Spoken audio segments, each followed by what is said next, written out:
कि भक्तांबर पाठ जो है मैंने प्रसिद्ध नहीं किया, मैंने कोई चीज़ प्रसिद्ध नहीं की। मैंने तो उस पर थोड़ी सी धूल जम गई थी, थोड़े से घास फूस उगाई थी, थोड़े से कांटे फांटे आ गए थे, तो मैंने उसको साफ कर दिया है। बस भक्त है भक्तांबर मैंने प्रसिद्ध किया। अरे मात भारत का एक स्रोत है जो भारत से कश्मीर कन्याकुमारी तक हर जैनी उसका नाम जानता है। शंभु स्रोत 2000 साल पुराना है, इससे कम से कम 1300 साल पुराना है, ये 7वीं शताब्दी का है। उसके पहले भक्तांबर स्रोत है, ओ शंभु स्रोत है। आज वो प्रसिद्धि नहीं पा पाए। सारे भारत में आज से नहीं सैकड़ों सालों से, चाहे दक्षिण चले जाओ, चाहे महाराष्ट्र चले जाओ, कहीं भी चले जाओ, पूरा भारत भक्तांबर के नाम को जानता है। वो उसकी महिमा है। भक्तांबर वो कस्तूरी है जो किसी के प्रचार का मोहताज नहीं है, वो स्वयं सुगंधि देता है, वो स्वयं देता है। हमारे पहले भी लोगों को भक्तांबर, माताओं को भक्तांबर पाठ याद होता था। अरे कोई शादी करने जाता था और बच्चे बच्ची से एक ही बात पूछा था, भक्तांबर का 10वां कड़ा सुनाओ। मेरी शादी में पूछा था, फलाना ये सुनाओ, फलाना। यानी कितने समय से कल्याण मंदिर स्तोत्र का नहीं, शंभु स्तोत्र का नहीं, भक्तांबर का श्लोक पूछते थे। तो भक्तांबर, और पहला भक्तांबर स्तोत्र है जिसके ऊपर यंत्रों की रचना हुई, मंत्रों की रचना हुई। ये तो मेरे जन्म के पहले हुई, 16वीं शताब्दी में ये बात सामने आई। तो कोई स्तोत्र का प्रचार, बात उसके ऊपर थोड़ी बहुत धूल आ गई थी, मैंने माँ धूल साफ की है। मेरी क्या औकात है कि मैं भक्तांबर की महिमा को गा सकूं। बस एक है कि उस पर थोड़ी धूल आ गई थी, उसको साफ करके चमचमा के दिखा दिया। जी गुरु जी। और भक्तांबर पाठ महानुभाव, संकटों में जो लिखा जाता है वही सबसे ज़्यादा एनर्जीफुल होता है। समय कम है, मैं इस पर प्रवचन दे चुका हूँ। सबसे ज़्यादा चित्र मंदिरों में उनके क्यों बनाए जाते हैं जिन पर संकट आते हैं? क्यों बनाया जाता है गज कुमार का? क्यों बनाया जाता है 700 मुनियों के? मुनियों तो बहुत सारे हुए, 700 मुनियों की कथा क्यों बनाई गई?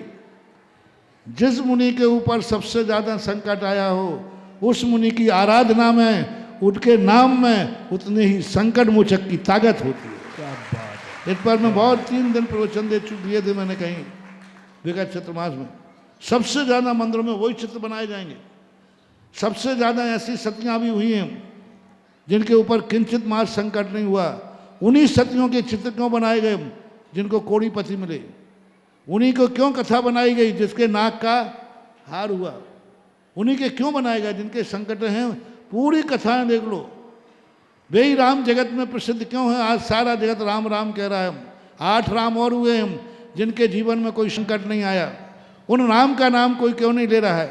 उनमें भी बहुत सारे मोक्षगामी हैं। अकेले दशरथ पुत्र राम का नाम क्यों ले रहा है? क्योंकि इनके ऊपर संकट आए हैं, और संकट जीतने वाले का जो नाम लेता है उसी का नाम संकट मोचक होता है।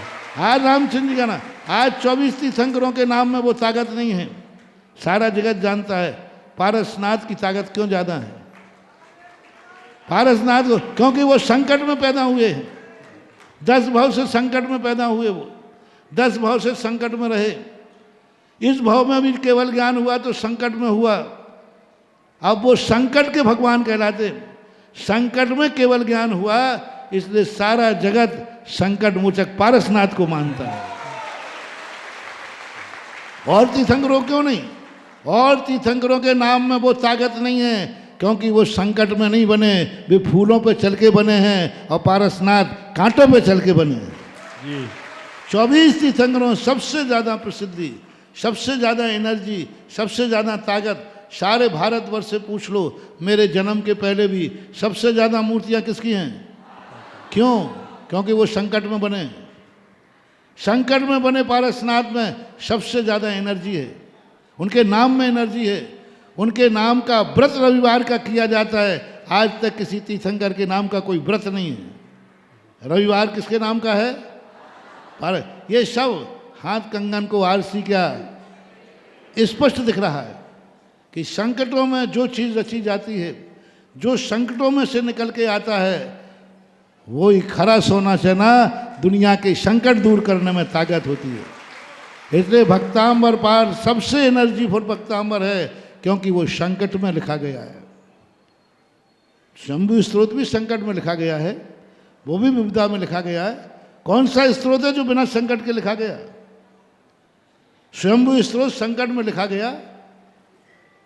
समंतभद्र महाराज ने, महान संकट था, तलवारें लटकी थी, जंजीरों से बंधे थे, तलवारें लटकी थी, मौत सामने थी, तब स्वयंभू स्त्रोत लिखा गया बनारस के अंदर।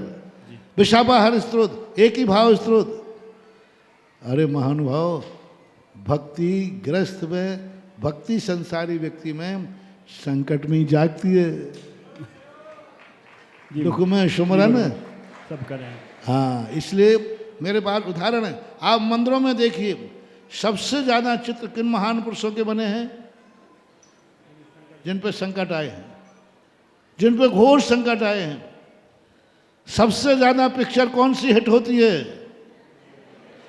जिसमें हीरो की सबसे ज़्यादा दुर्दशा होती है। खलनायक को जितना ज़्यादा ऊंचा उठाया जाए, हीरो को जितना ज़्यादा दुर्दशा की जाए, समझ लेना वो पिक्चर हिट हो जाती है। अब किस तरीके से समझाऊं, आ गई समझ में?